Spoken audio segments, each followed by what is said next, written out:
Baik, di sini saya akan menjawab soal-soal akhir semester genap tahun 2020-2021. Nama Jakaria Agus, NIM 1910 416900, mata kuliah Manajemen Operasi 2, kelas A2 pagi, hari tanggal Senin 19 Juli 2021. Waktu 10.30 sampai 12.30. Semester 4. Sifat ujian take home test. Dosen pengampu Adi Mursalin SEMM. Petunjuk soal, terdapat 3 bagian yang harus dijawab dalam ujian akhir semester. Bagian A berkaitan dengan kegiatan mahasiswa di WA dan Classroom, Google Classroom. Bagian B berkaitan dengan soal-soal teori yang berkenaan dengan manajemen operasi 2. Dan bagian C berkenaan dengan video-video manajemen operasi 2. Mahasiswa wajib merekam jawaban soal UAS manajemen operasi 2 untuk bagian A, B, dan C dalam satu video dengan menggunakan www.youtube.com, dan mahasiswa wajib memposting link video jawaban UAS di Google Classroom, grup WA, dan grup FB informasi jurusan manajemen FE UPB. Bagian A berkenan dengan aktivitas mahasiswa di WA dan Google Classroom. Apakah Anda selalu hadir dalam kuliah manajemen operasi 2? Mengapa? Jawab, iya, saya selalu hadir dan mengikuti kuliah, khususnya mata kuliah manajemen operasi. Alasannya karena saya harus memenuhi persyaratan mata kuliah dan memenuhi 24 SKS. Nomor 2. Berapa kali Anda hadir dalam kuliah manajemen operasi 2 secara daring? Jawab, 14 kali pertemuan untuk mata kuliah manajemen operasi. Apa yang saudara pelajari selama saudara belajar manajemen operasi?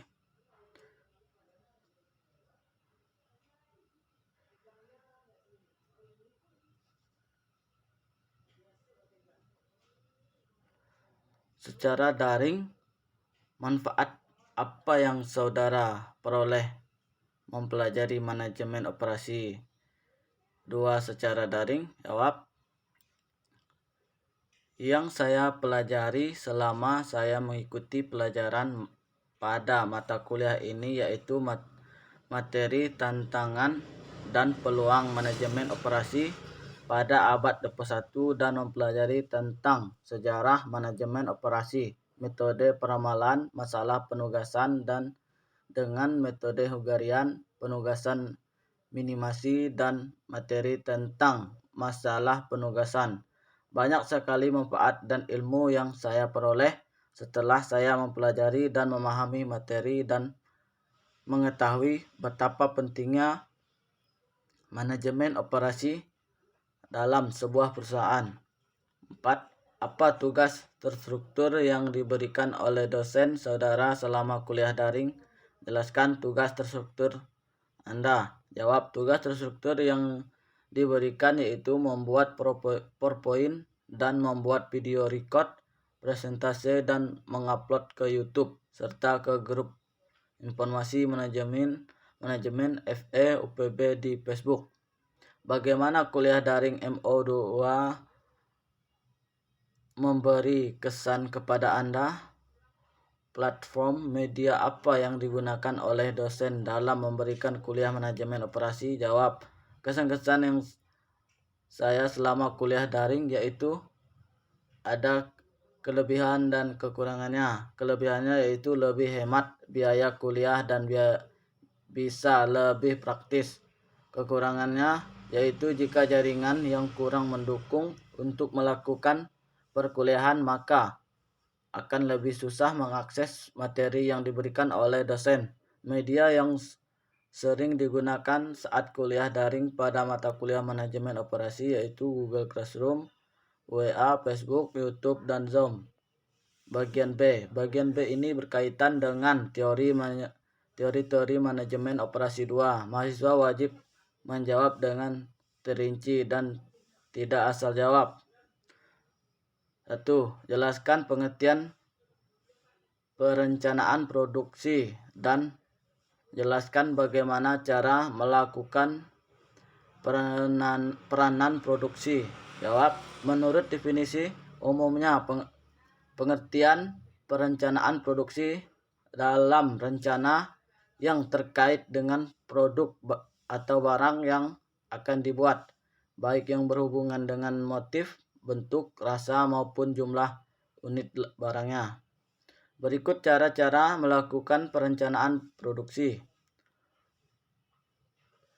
Yang pertama, melakukan routing. Melakukan routing maksudnya adalah menentukan jalur serta rute pekerjaan yang lengkap dengan urutan-urutannya. Di dalam mekanisme ini harus direncanakan terlebih dahulu terkait dengan kualitas bahan baku, kualitas dan kuantitas produk, sumber daya manusia, dan mesin operasional yang akan digunakan. Melakukan routing adalah melakukan perencanaan yang terkait dengan apa, bagaimana, dan berapa jumlah produk yang akan dihasilkan. Nah, jika perencanaan ini berhasil dilakukan, akan muncul operasi strategi bagaimana sekitarnya produk-produk memang sesuai dengan yang direncanakan. Terus yang kedua, melakukan penjadwalan. Melakukan penjadwalan maksudnya adalah mengatur tanggal dan waktu untuk memulai produk maupun untuk memperbaiki produk yang rusak. Artinya di dalam mekanisme ini semua jadwal operasional direncanakan dengan baik dan teratur. Tujuannya sederhana, yaitu untuk menjaga efisien pembuatan produk dan distribusi produk sehingga barang lekas sampai ke tangan konsumen agar bisa dimanfaatkan dengan sebaik-baiknya. Yang ketiga, melakukan dispatching. Mekanisme yang selanjutnya adalah melakukan dispatching. Ini merupakan tahap implementasi atau action. Dalam artinya segala macam rencana produksi yang dijelaskan di atas harus dijalankan oleh pihak perusahaan. Dalam mekanisme ini, peralatan produksi harus sudah tersedia. Selain itu juga ada perintah dari pimpinan perusahaan untuk segera memulai membuat produk. Soal 2, apa yang dimaksud dengan just in time? Dan apa keuntungan just in time diterapkan oleh perusahaan? Jawab, just in time atau sering disingkat dengan JIT adalah suatu sistem produksi yang digunakan untuk memenuhi kebutuhan pelanggan tepat pada waktunya sesuai dengan jumlah yang dikehendakinya. Tujuan sistem produksi just in time atau JIT adalah untuk menghindari terjadinya kelebihan kualitas atau jumlah dalam produksi. Overdose, persediaan yang berlebihan atau excess inventory, dan juga pemborosan dalam waktu penungguan waiting. Keuntungan JIT bagi perusahaan antara lain yaitu seluruh sistem yang ada pada perusahaan dapat berjalan lebih efisien. Terus yang kedua, perusahaan mengeluarkan biaya yang lebih sedikit untuk pekerjaan para stafnya. Yang ketiga, barang produksi tidak selalu harus dicek, disimpan atau diretur kembali. Keempat, kertas kerja bisa lebih simpel. Soal yang ketiga, perusahaan ABC memproduksi suatu produk yang akan mengirimkan hasil produksinya kepada 3 konsumen, di mana perusahaan tersebut memiliki 3 buah pabrik yang tempat di pabrik A, pabrik B, dan pabrik C. Dengan tujuan kebutuhan konsumen adalah Cilegon, Serang, Pandeglang. Berikut ini merupakan masing-masing kapasitas pabrik secara berurutan sebesar 90, 60, dan 50. Sedangkan untuk memenuhi kebutuhan konsumen sebesar 50, 110, dan 40 secara berurutan. Hitunglah dan analisisnya biaya transportasi terbaik yang bisa kalian lakukan menggunakan teknik transportasi NWC dan least cost atau biaya terendah. Dalam menjawab, jelaskan langkah-langkah pengerjaan soal di atas secara terinci, bukan langsung hasilnya. Sini. Adapun ongkos untuk setiap perpindahan dari pabrik menuju lokasi konsumen adalah sebagai berikut. Pabrik A, Cilegon, US dollar 20. Pabrik B, Cilegon, 15 US dollar. Pabrik C, Cilegon, 25 US dollar. Pabrik A sampai Serang 5 US dollar. Pabrik B sampai Serang 20 US dollar. Pabrik C sampai Serang 10 US dollar. Pabrik A Pandeglang 8 US dollar. Pabrik B sampai Pandeglang 10 US dollar. Pabrik C sampai Pandeglang 19 US dollar. Jawab: diketahui pabrik, kapasitas pabrik, konsumen, kebutuhan. Pabrik A 90, Cilegon 50, pabrik B 60, Serang 110, pabrik C 50, Pandeglang 40.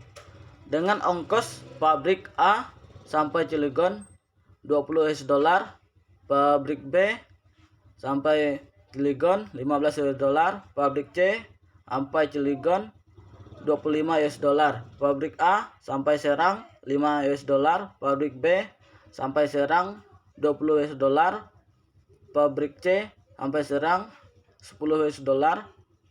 Pabrik A sampai Pandeglang 8 US dollar. Pabrik B sampai Pandeglang 10 US dollar. Pabrik C sampai Pandeglang 19 US dollar. Yang pertama, metode NWC atau Network Customer. Pabrik A Cilegon 50, 20, Serang 40, 5, Pandeglang 8, supply 20, pabrik B Cilegon 15, Serang 60, 20, Pandeglang 10, supply 60, pabrik C Cilegon 25, Serang 10, Pandeglang 40, 19, supply 50, demit 50, 110, 40, dan 200. Jadi SMAX sama dengan 50 dikali 20 ditambah 40 dikali 5 ditambah 60 dikali 20 ditambah 10 dikali 10 ditambah 40 dikali 19 sama dengan 3260. Yang kedua, metode LC atau Least Cost Methods. Pabrik A Cilegon 20, Serang 90, 5, Pandeglang 8, supply 90, pabrik B 20, 15, Serang 20, Pandeglang 40, 10, supply 60, pabrik C 30, 25, Serang 20, 10, Pandeglang 19, supply 50, demit Cilegon 50, Serang 110, Pandeglang 40, supply 200. Jadi SMAX sama dengan 90 dikali 5 ditambah 20 dikali 15 ditambah 40 dikali 5 dikali 10 ditambah 30 dikali 25 ditambah 20 dikali 10 sama dengan 2100. Yang ketiga, metode FAM.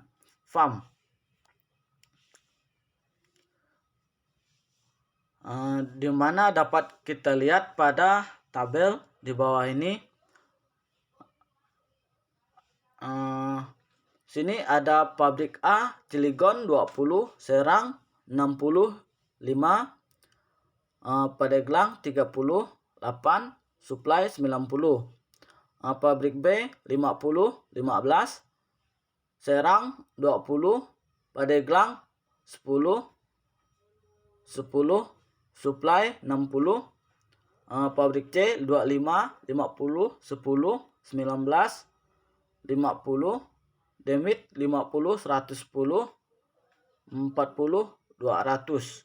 Jadi SMX 60 dikali 5 ditambah 30 kali 8 ditambah 50 dikali 15 ditambah 10 dikali 10 ditambah 50 dikali 10 sama dengan 1890. Bagian C. Bagian C berkenan dengan video-video yang berkenan dengan manajemen operasi 2. Setelah mahasiswa menonton video-video manajemen operasi 2 ini, mahasiswa diminta untuk menjelaskan judul video yang ditonton dan makna judul video tersebut menurut versi mahasiswa. Teori yang dijelaskan oleh pembicara dalam video tersebut dan manfaat dan wawasan yang diperoleh setelah menonton video manajemen operasi 2 yang mahasiswa tonton. Silahkan buka link video ini. Yang A, jawab. Judul video di atas itu just in time. Just in time atau sering disingkat dengan JIT adalah suatu sistem produksi yang digunakan untuk memenuhi kebutuhan pelanggan tepat pada waktunya sesuai dengan jumlah yang dikehendakinya. Tujuan sistem produksi just in time atau JIT adalah untuk menghindari terjadinya kelebihan kualitas atau jumlah dalam produksi atau overproduction, persediaan yang berlebihan atau akses inventory, dan juga pemborosan dalam waktu penungguan atau waiting. Maknanya untuk menekan biaya dan mencapai waktu penyerahan seefisien mungkin dengan menghapus seluruh jenis pemborosan dalam proses produksi. Wawasan yang didapatkan itu dengan adanya just in time, maka dengan mudah untuk dapat memenuhi kebutuhan pelanggan secara cepat dan tepat waktu sesuai dengan yang digunakan. Yang video yang B, judul video di atas itu metode transportasi. Metode transportasi adalah metode yang digunakan untuk mengatur distribusi dari sumber-sumber yang menyediakan produk yang sama ke tempat-tempat yang membutuhkan secara optimal. Alokasi produk ini harus diatur sedemikian rupa karena terdapat perbedaan biaya-biaya alokasi dari satu sumber ke satu tempat tujuan. Makna dari metode transportasi adalah untuk mengatur sumber-sumber produk yang sama. Wawasan yang diperoleh yaitu di mana kita bisa mengatur distribusi dari sumber yang tersedia dari produk yang diperoleh, di mana produk ini harus diatur dengan sedemikian rupa dari satu sumber ke sumber lainnya. Sekian dulu yang dapat saya sampaikan. Kurang dan lebihnya mohon maaf. Sekian dan terima kasih.